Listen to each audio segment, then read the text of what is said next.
Hello everyone, I hope you're all keeping well, healthy and happy. So I thought we'd talk a little bit about life.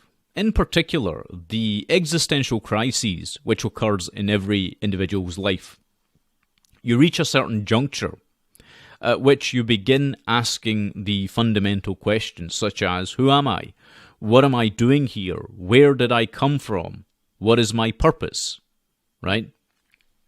And this can happen during childhood or adulthood as you journey forwards in time.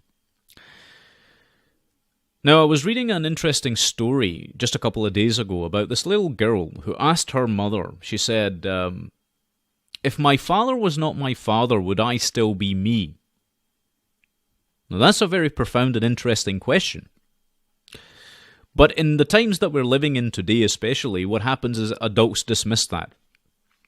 The obvious answer to that from the materialistic perspective is no, right? But this reveals ignorance on the part of adults. Why is this ignorance prevalent? Because adults have been conditioned into an infantilized state, weirdly enough, where they repeat behaviors and patterns of behavior, okay, over and over and over again, and this thing that they do is called adulthood. It's a complete nonsense, of course. But this is what adulting, as they call it in today's times, is all about. Really what's going on is that adults are just playing a game.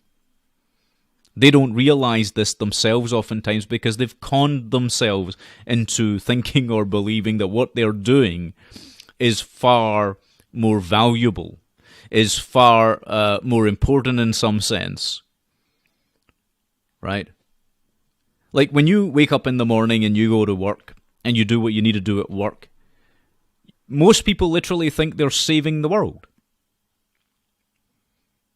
The fact of the matter is they're not, okay? 9 out of 10 times, there will be those instances where this is not the case. There are real jobs where you actually have to do something that will impact folks at a greater level. But 9 out of 10 times, you're actually just playing through a role. And I'm going to get to that in a second, right? But these adults who think they have a good beat on things, who think they have a handle on it all, when really they don't know the first thing about themselves, are telling children, in a lot of cases, that this is nonsense to ask that sort of question. Because at the heart of that question, okay, the question that the child asked, which was, if her father was not her father, would she still be herself? At the heart of that question is an implicit acknowledgement that there is more to the self than merely the material or the physical or the sum of all those physical parts. Okay, and that includes all of it, by the way, including this squishy stuff in the head called the brain. One of the worst myths, that is to say, a complete falsehood that has been perpetuated, is the idea that you are your brain. Okay? And the reason for this is because the way in which the brain itself is described is that it's that mushy stuff in your skull. Now, if it was truly explained to people, then perhaps it wouldn't be so bad. That is to say that your brain is not merely just this mush up there inside the bones of the skull, but also throughout your body. Every nerve ending, okay, and even the various organs that exist inside your body. Think. Now, this sounds bizarre and strange to a whole lot of people because they haven't kept up with the latest findings in physiology. And they certainly don't understand the brain-gut connection, the bacteria that live in the gut, and so on, the mitochondrial DNA, the Mitochondria themselves have a direct connection to your brain. Right? To your conscious brain as well, incidentally. But folks don't know this stuff. Right? They've been kept in the dark about a whole bunch. What is acknowledged as science today is actually pseudoscience. It's not true science. And people are taught lies, total fabrications, or outdated material in various areas as being the absolute truth. And that's a very dangerous thing to do in society. And this is done through the schooling systems primarily. Okay? They give you this absolutist interpretation of the world. They tell you that this is what it is. A great example of this is in chemistry class. Okay? Where they tell you that this is an atom. This is what an atom looks like. The nucleus and then the electrons, and the nucleus is comprised of protons and neutrons and so forth. That is the atom. Of course, we know today that this is complete hogwash. There is no physical structure called the atom. That thing that the teacher draws on a blackboard is merely a representation. It's a representation, but they are forcing kids to accept that the representation is the reality.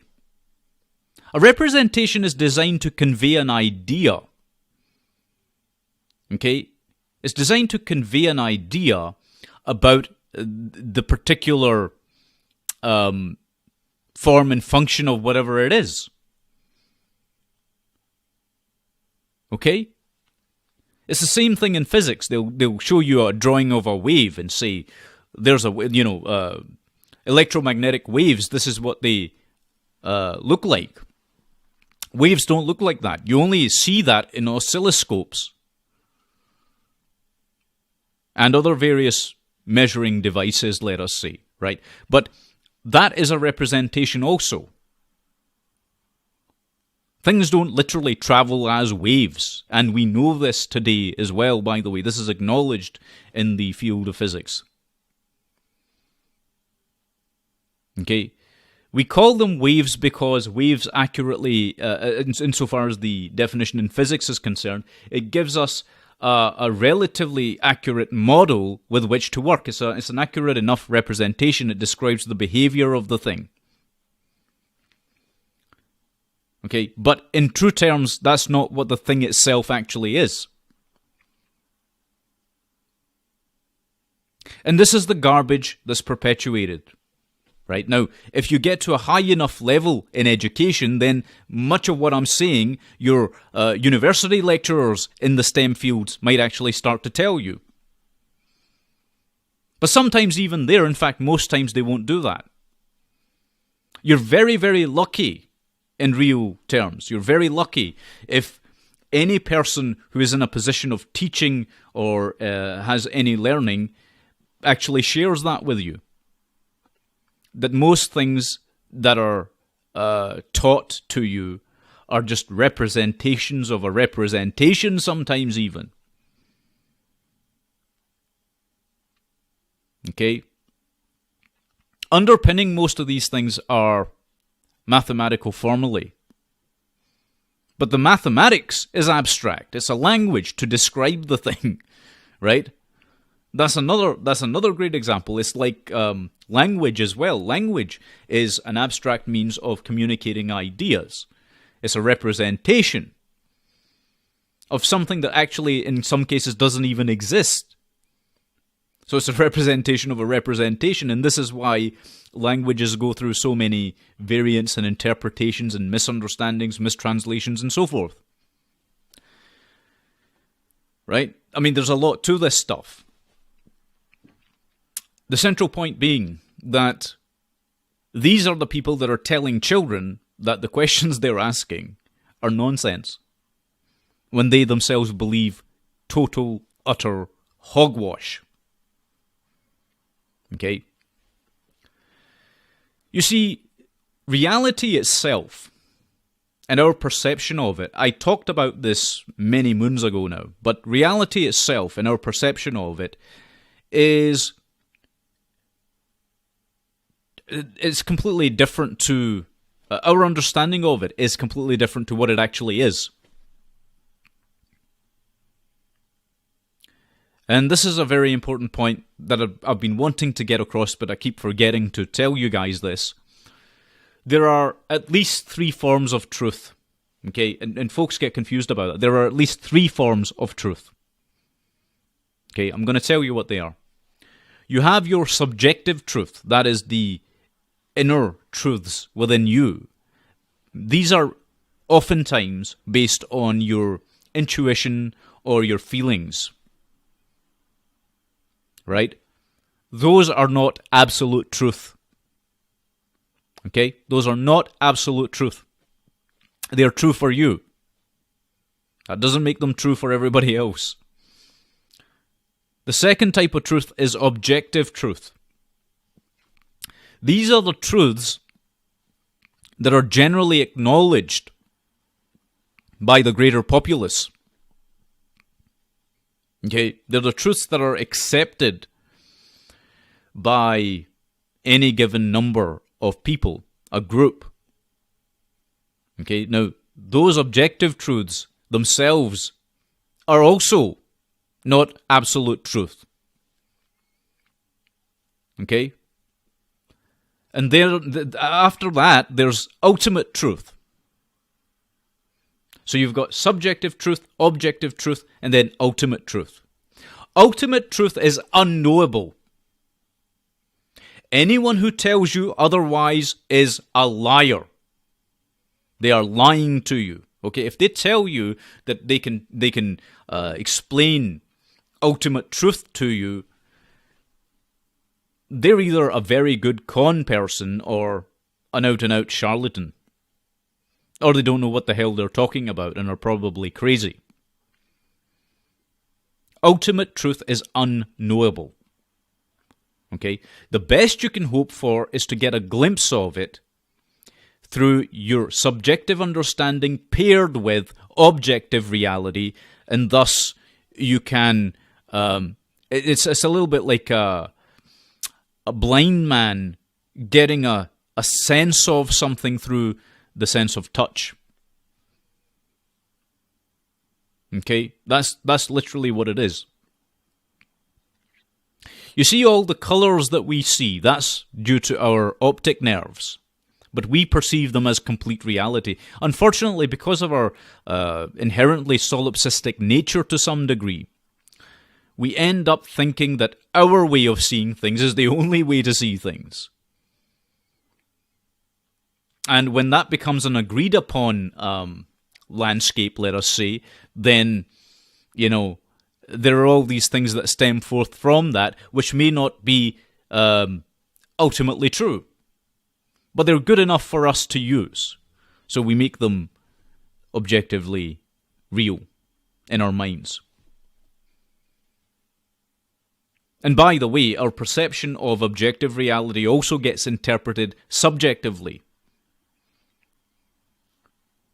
Okay? So, there are 3 types of truths. And only 2 of them are knowable. An objective truth actually uses systems of measurement. Okay, you're using systems of measurement, observation, to clock those, to note those. But those themselves also get reinterpreted into subjective reality in your mind. Now, your mind is not your brain. That's another thing. Your mind is not your brain. Your brain does the calculations. It's there to do that. Some have posited that it's a holonomic processor. But your mind is far more than that. Okay? Your mind also consists of the metaphysical aspects of you. If you want to call it the human spirit, you can do that. Okay? Now, again, materialists would reject that. And the reason they reject it again is because they've been fed horseshit. They've been fed pseudoscience. Right? This is stuff that has been... What I'm telling you here has been kept hidden for thousands and thousands of years from humanity. Okay? They've been told all this garbage, and they've swallowed it hook, line, and sinker to a point where they've gone into complete nihilism. Which is what very clever people who sequestered this knowledge wanted. Because it produces a state of suffering in human beings, existential crises. See, when you have an existential crisis, you suffer. Because you're longing for answers. And the true answers have been ripped away from you, and in their place are these artificial answers that are put forward to answer your queries. Right? These false personas, these facades. Incidentally, the word persona, it comes from the Greek, such as in the case of dramatis persona. I don't know if a lot of people out there know what that means, right? But that's a false mask, a character that is presented to the audience, okay? It's a role that is played. It's played out. And in the same way, this thing we call society that has been shaped for us, and not in the healthiest of ways. See, human beings naturally form societies. They form into groups and sets and all this business. But what you're seeing today is actually a complete manipulation of that. We've got completely manipulated groups. Designations that you must fit into. Right? Which you cannot voluntarily leave. It's very, very bizarre stuff. But that's how you know it's artificial, because you don't have the voluntary choice of whether to be a part of that group or not. Now, of course, there are exceptions to this, such as, for example, your ethnic group. You don't choose that, right? Your the language you speak or what have you. But if you're clever enough and if you're wise enough, right, and I'm not talking about the intellect here, as I was explaining before in my previous video, intellectual arrogance is dangerous because that is also a false frame of thinking. Okay? But if you are wise enough and able enough, you can actually transcend a whole bunch of these barriers, as I explained once before. The wise can transcend any barrier. If you want to learn a new language, you can learn a new language. You can go to another country, speak their language, and it's very possible they'll accept you into their group. Okay? Transcendence. The wise can transcend. See, that's another piece of occulted knowledge that has never been given to people. Anyway, getting back on point. The human being, as I was saying, is far more than the sum of their parts, but they're told to put on these masks. It's a masquerade ball out there. Okay, and these personas, the roles that we play out, are actually to our detriment, because it becomes nothing more than a game, a false game that is played for the acquisition of money, for example, right? Or for the acquisition of currency, more properly, for the acquisition of toys. And I'm not just talking about, kids' toys here. I'm talking about all kinds of toys. Fast cars, fast boats, whatever the hell it is. Okay? These trappings of wealth, as they're called, are nothing more than a means to trap you inside your own egotism. Within your own expectation, well, not even your own expectations, within other people's expectations of what they think you should be.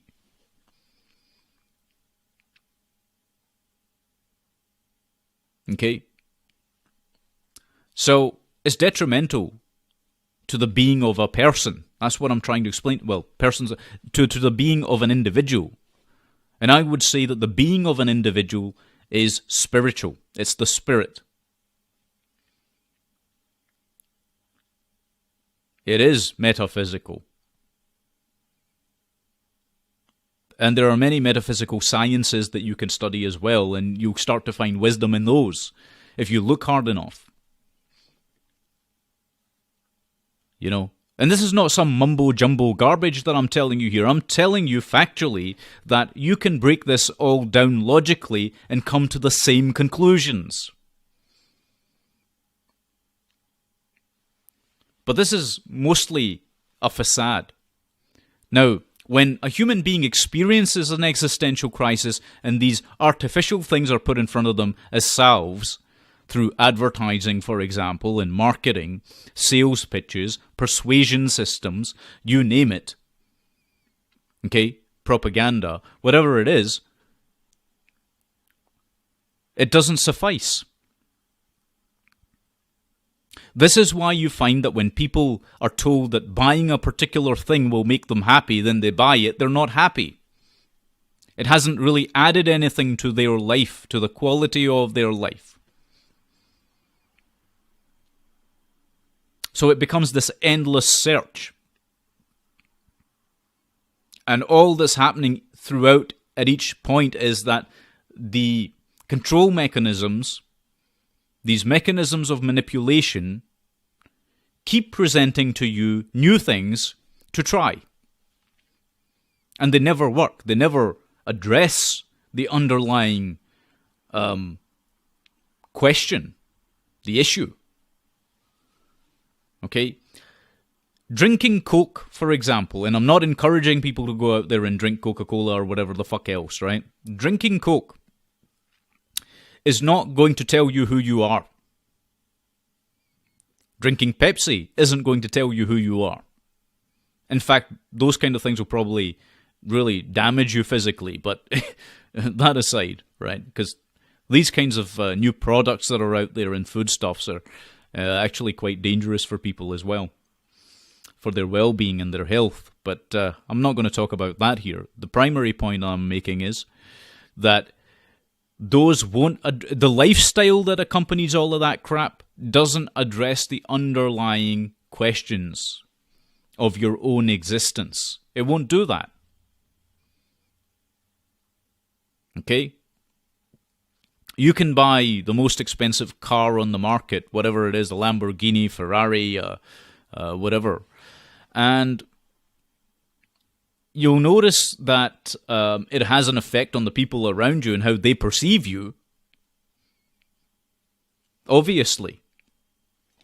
But how you perceive yourself actually doesn't change all that much. It doesn't change all that much. Because the next day you're still faced with the same questions. And the pursuit of pleasure can only be pursued so far.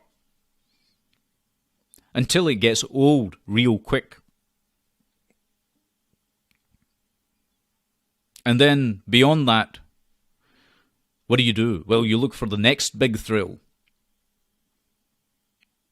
Right? Because what's happening is that you're looking for verification and validation from other people and things. Material goods. That doesn't, by the way, everything I'm saying doesn't mean that all material goods are bad. On the contrary, they can actually be quite good for you. But they won't answer the fundamental questions that you have about yourself. They are not capable of doing that, right? Another thing is, governments can't do that either. Okay, I hate to bring up politics in this, but that's also quite important. When you have these existential crises and you see, rightly, that other people are suffering in this world of ours, you start crying out for answers. Why is this person suffering? That is actually a metaphysical and existential question. Say you have plenty. Okay, let us say that you've got plenty. and you see someone else in a state of real suffering because of malnutrition, because of hunger, because of water shortages or whatever else, which is actually happening in South Africa right now, and not a lot of people are talking about that. But say you see that and, you start wanting answers. Governments won't give you the answers, but they start looking to authority figures, which are false authorities. They're not true authorities. They're false authorities. And the governments can't give them the answers. Because governments lie. That's their job. Okay? The whole point of government is actually to control you. To keep the populations in line. There's a whole lot more to it than that, but I'm just giving you a general understanding of this if you don't already know. Most of you probably will, though. That's what government does. And if it's not governments people are looking to, it's corporations. And if it's not corporations people are looking to, all these material avenues, they keep going to them, thinking they can provide them with answers. But they can't, because all these institutions are bereft. They're bereft of value. Okay? They do not have that which you seek. So where do you find the answers? Now here's where it gets scary. Here's where it becomes frightening. There's only one place you can find those answers. And that's within yourself. And that's the scariest thing you will ever do, is examine yourself. To look within. Okay, and I'll tell you why it's daunting. Because there are parts of yourself that you don't even know exist. Or that you haven't consciously acknowledged. Okay, that's why it's terrifying for people.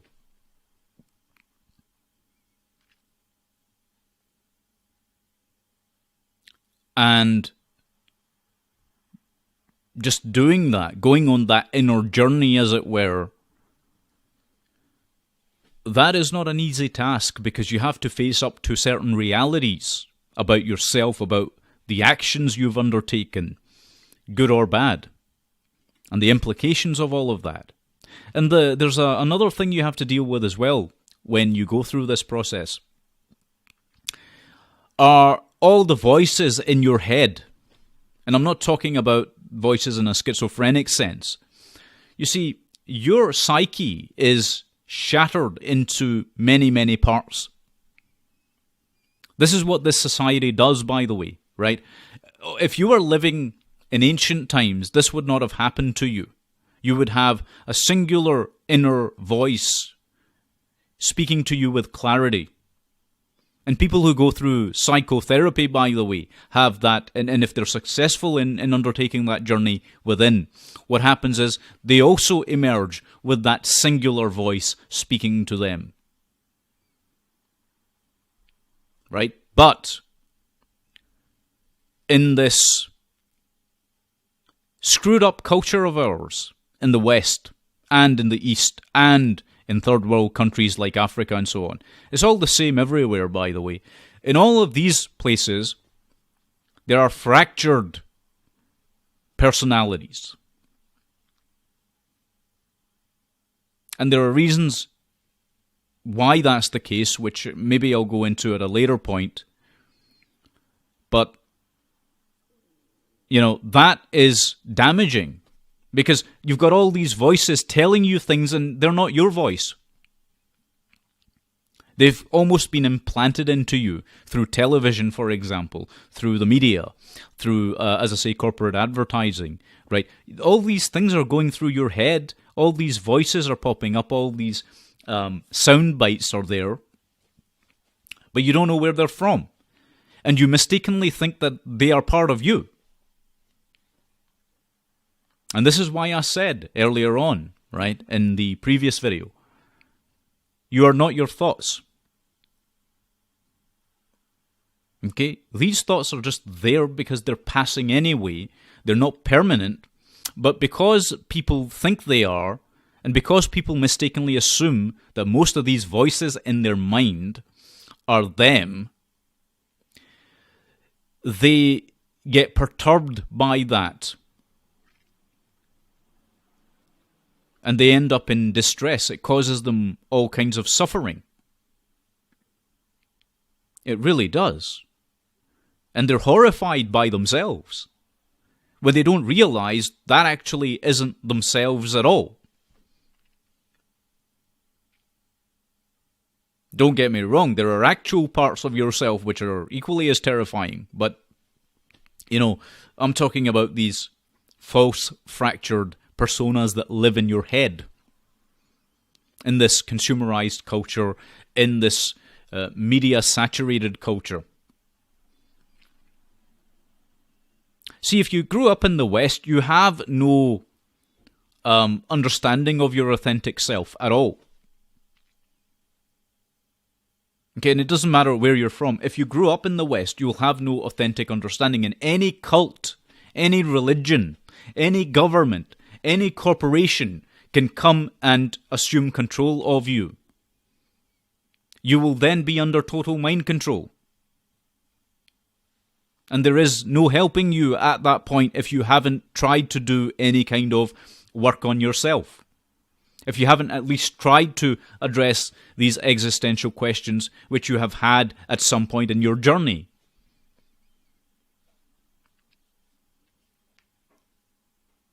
And this is what causes the depression. It's what causes all these personality faults, let us say. Okay? Which develop things like narcissism, egotism. And I'm not talking about having a healthy ego. I'm talking about ego out of control. Vanity, intellectual vanity, physical vanity. Okay, that happens as well. Arrogance. Now, arrogance is an interesting one because sometimes what people assume is arrogance actually isn't. Sometimes you can have somebody very wise who knows a lot of stuff and they come off as arrogant. But that happens because your subjective worldview can incorporate that wisdom into it. So it's easy to label someone as just being arrogant. But equally, there is real arrogance out there where there are people that genuinely think they are superior or better than someone else, when that other person that they are measuring themselves against hasn't done anything immoral, hasn't done anything that is worse than them in any way, shape, or form, and may actually, in fact, even be a better person. But the prejudices that people hold, the biases they hold, can be profoundly damaging. So you have to answer these existential questions properly, and you have to find systems and tools to do that. One of these, as I mentioned, is psychotherapy. Most people in the West actually need therapy. They don't know this. They're out of their fucking box. Okay, they're out of their minds. They are completely insane, but they don't know this. And that's a very sad thing to see. Most people that are alive today, the majority, are batshit Looney Tunes. They'll believe in superstition. They'll believe in false pseudosciences. They'll believe in religions. They'll believe in government. They'll worship things without being able to justify why.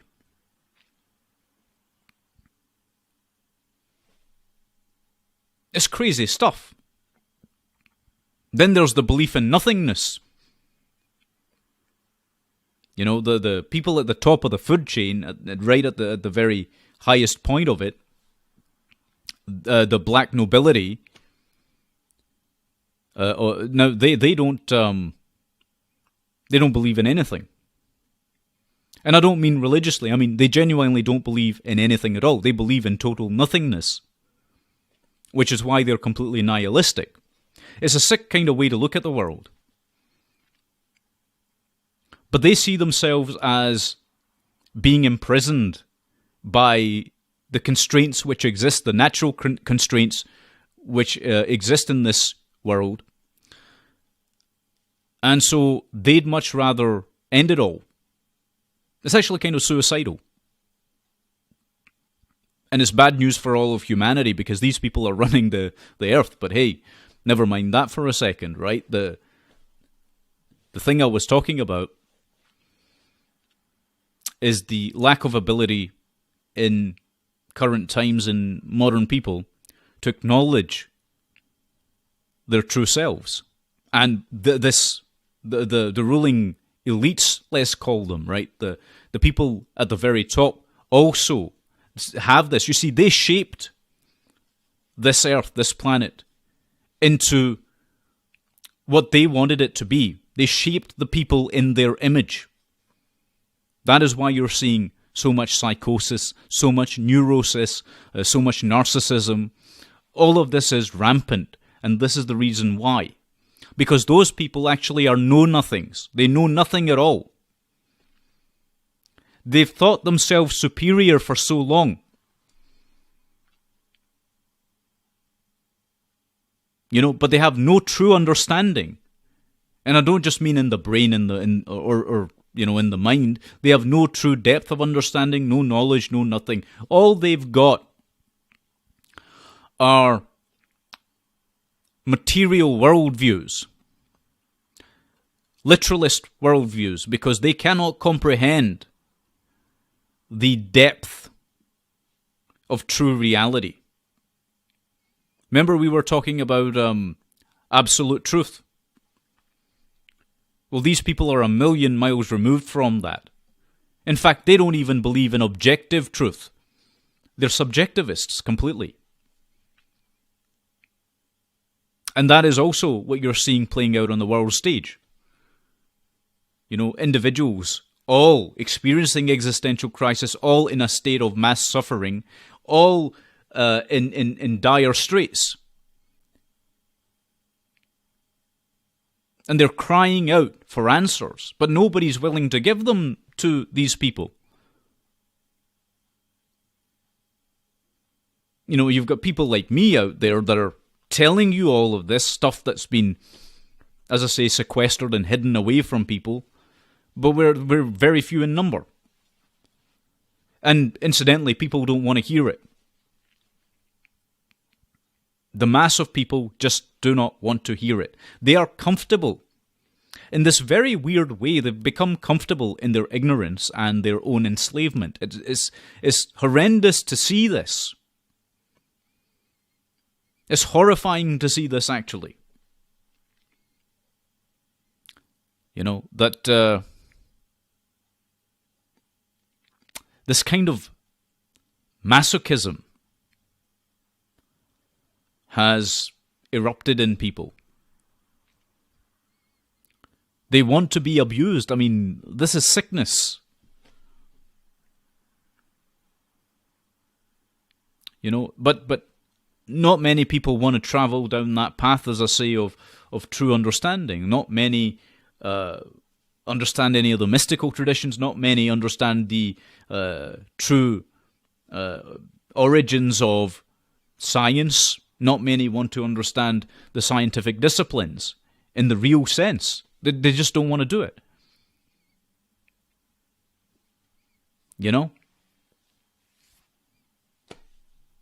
So what can you do? People want to live in ignorance, for the most part. That doesn't mean that everyone does, which is why I guess I'm sitting here talking about it with you guys, because obviously, if you're watching this, you probably want to know. But those inner truths will answer those existential questions for you. They're not objective truth in the strictest sense. Although you will find an overlap between the subjective and objective when it comes to trying to answer these questions, but it won't be absolute. Right? But there are tools and ways to embark on this journey of self-knowledge. You know, the ancient traditions. How do you kill your ego? A lot of people don't know this stuff. How do you kill your ego?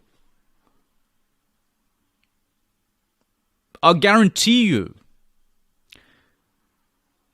most of the people that talk about ego, right, or egotism, even in a psychological sense, don't understand what ego is or how you go about mastering it.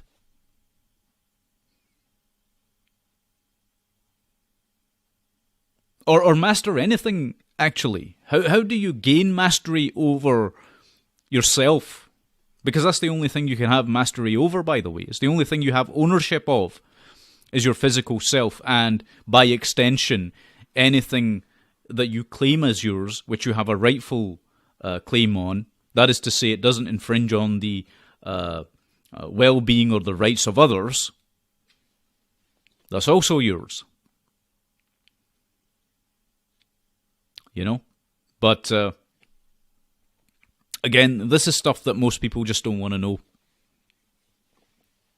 But that's why it's so important to actually address the existential part of who we are. The metaphysical part. Because, as I say, it's far more than what you're being told. And the ability to know from a metaphysical point of view is, I would say, probably superior to the simply material. You know, but that doesn't, that's just my point of view. That's my opinion, that last part. But each person has to find their own way in this life, and most people sadly can't or don't. They're too afraid to. They're also afraid of what will happen if they go off the beaten track. Because like I said, in adulthood, most people get stuck in these ways and modes of thinking which are static. They've gotten caught up in this thing called progress. That's a misnomer. You're not progressing anywhere. You know, technological progress or even politically to be progressive. Well, we've all seen what that has brought, right? Progress is not what you think it is. This forward motion through time doesn't necessarily mean, that's all progressing is, by the way, to move forward, doesn't mean that's a good thing. Where are you moving forward to? Nobody asks that question, do they?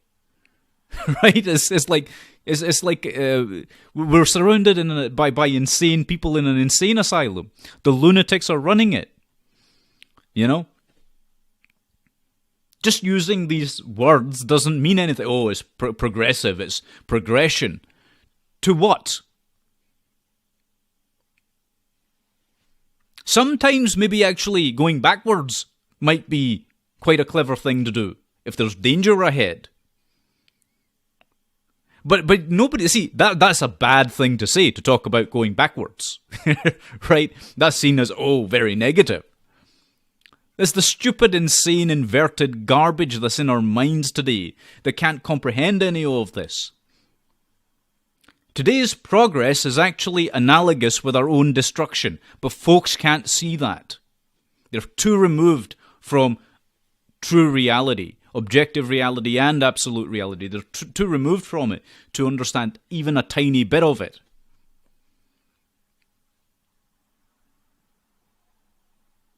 But that's why there's a state of suffering. That's why these existential crises occur. We're not willing to acknowledge and address our true origins, who we are, the spiritual essence of human beings. We're not willing to do any of that.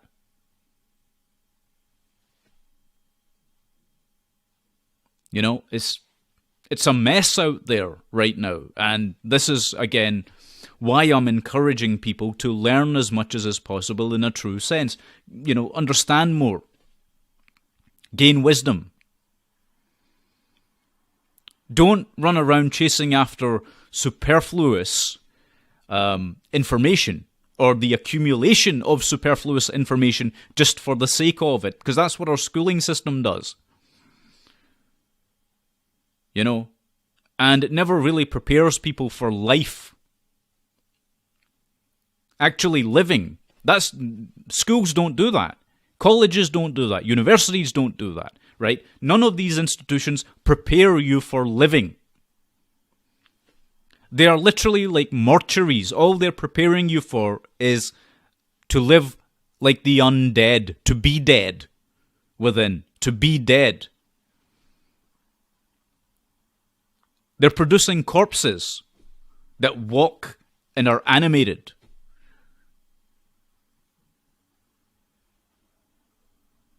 They're not producing people that are living. That much is for damn sure. Because if that was the case, we wouldn't be seeing what the hell we're seeing in the world today. Anyway, those are just some of my thoughts on this subject. Again, I just thought I'd share these with yourselves because I feel they are pertinent to at least trying to get a handle on what is actually happening around us. What's going on. Because if we don't do that, you know, those little pockets of hope, those rays of light, won't shine through the darkness, which is all pervasive right now. Anyway, I want to thank you very much for watching, and I hope you all have a great day. Take good care of yourselves, and God bless every one of you.